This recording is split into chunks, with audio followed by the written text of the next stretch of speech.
good transition as it was about local versus global, and we'll surely have the occasion to come back to this in the discussion later. So I'll just pass the microphone to Na. Indeed, oh, need to switch page. So, Na for Netherlands Angry Architects. Seek to improve working conditions and empower workers in architecture and design to take more control over the industry. Initiated in 2022 with the support of Failed Architecture and the Dutch Trade Union Federation, FNV, which was on the previous slide, maybe on this one too. It works through a workers' inquiry approach that involves public workers-only meetings, ad hoc advice, as well as reports, explainers, and live discussions. Charlie, Anna, yours. You can find us on the Instagram. First of all, I would like to actually don't know who should first. First of all, congratulations to you for bringing us to this. Can you hear me well, actually? Okay. It's a very short distance in this one. Yeah, it's a bit gross. Thank you so much for. I see you here, but like to all of you for bringing us all here together. Thank you, Maggie and Javier, for the introduction that we hope to build on, and our introduction, which was actually a lot of what I wanted to say, so it's very good. So we're here to talk a bit more about the Dutch context and what we are doing. So like us as Netherlands Angry Architects, I don't think we are that angry today. Then the work of ACAN and the context for our country. So after the establishment, it's a very big word, and 2 years ago, we came to a point where our focus is mostly educating architects in the Netherlands on their rights, on how the labor is structured, on the laws, on what it should be, what is not, and giving us a platform to help and to discuss different working conditions, and mostly within architecture, as an architecture office. This is the audience in which we have most contact, which we hope to help to change soon. And that's one thing, the educational part that we're doing, and the other one is, as I just said, to move it to a broader context, to the whole construction industry, like the whole building supply chain, like of the material extraction, which we talked about before, like from that moment till you actually live in the building. And once you build the building, it doesn't end there. There's still, landlords, down here, and all of that. And we're trying to check how the work is being done there, but also we want to check through the work how the climate reaction can be done, how people can on those different levels actually react to what's happening. And this is something that we really believe in and hope to collaborate with ACAN on, to tackle it from this perspective of how you as an employee of a specific, let's say, office, what can you do? And this is also what you guys did in your work. Can I talk about this? Okay, so and I wasn't sure how public it was.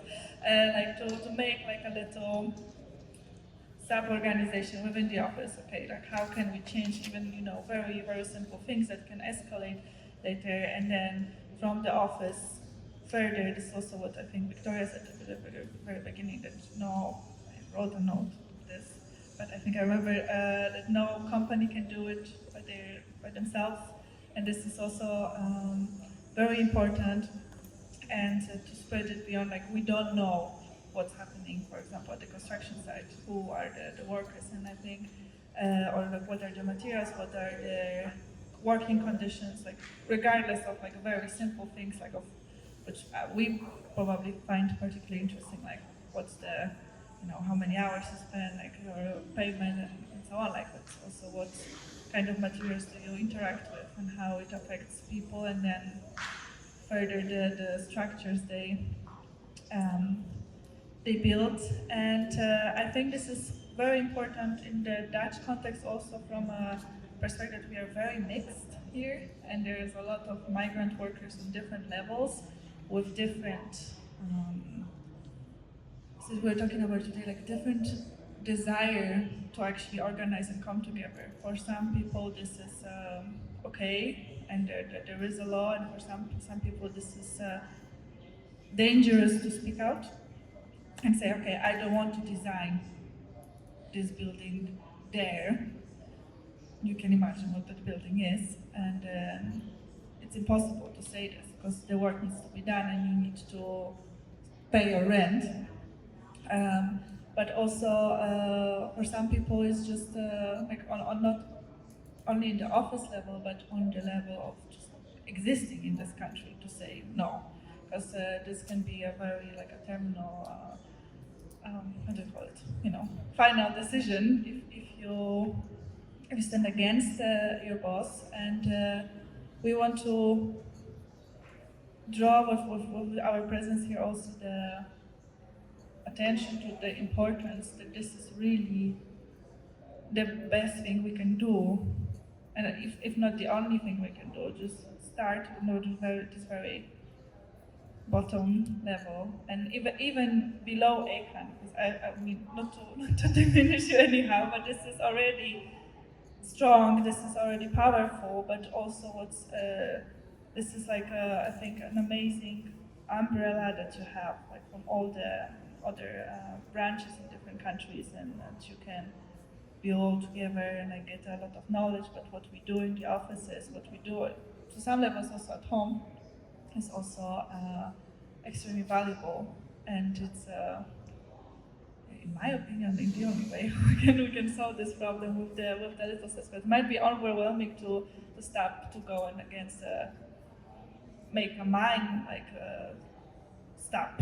But what we can, I'm just thinking of examples that we can all relate to. But how we do it on a daily basis, in a way, this is very important. Should I give it to you now? Yeah. Yeah, I'll be brief. I'm a little bit ill. You can probably hear from my voice. Yeah, I've been involved with NAA for 2 years now. We've been sort of plugging away at this for a bit, and it's tough. It's a kind of thankless job, and I kind of want to I suppose instill in you a little bit, all of you, like a sense that organising is this quite complex animal in a sense. It can be very uplifting and great and interesting, and you're getting into it because you know that there's going to be this tangible result at the end. But ultimately, you need to get into it without this idea that there's a tangible success at the end. You get into it because you know that it's the right thing to do, right? And what I think is really great about ACAN, like this launch right now, is it sort of brought a bunch of people into a room together to sort of recognize each other. Such an important thing about consciousness raising is to actually put people in a place where they can see each other and realize that what they saw in their own individual experience is not just their own frustration, but is something that, so I mean, I really just encourage you to talk really emotionally and from the heart with people you don't know right now, because you'll notice by that you're not sitting alone in your office or whatever, kind of grumbling. That what we're doing now is organizing, basically. And when you're talking, I'll be real quick. I told you I'd be quick. What you're doing now is organizing. When you have a shit day and you talk about it with the colleague that you trust, that's organizing. When you set up a WhatsApp group and you grumble with 5 employees, that's organizing.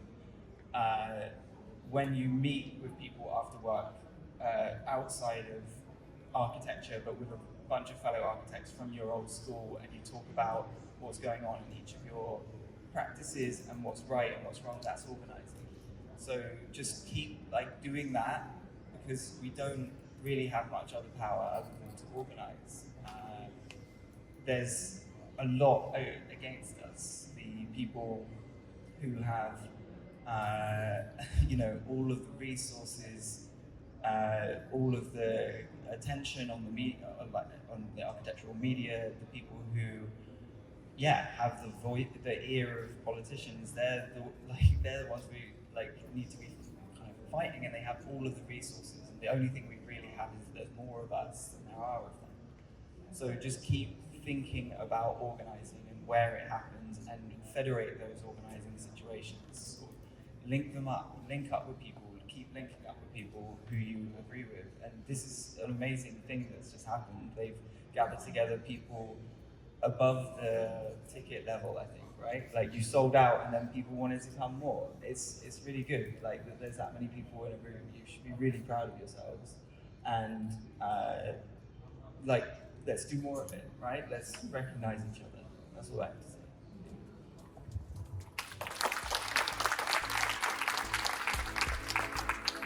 Thanks so much, Ollie. We're taking that as a call for action.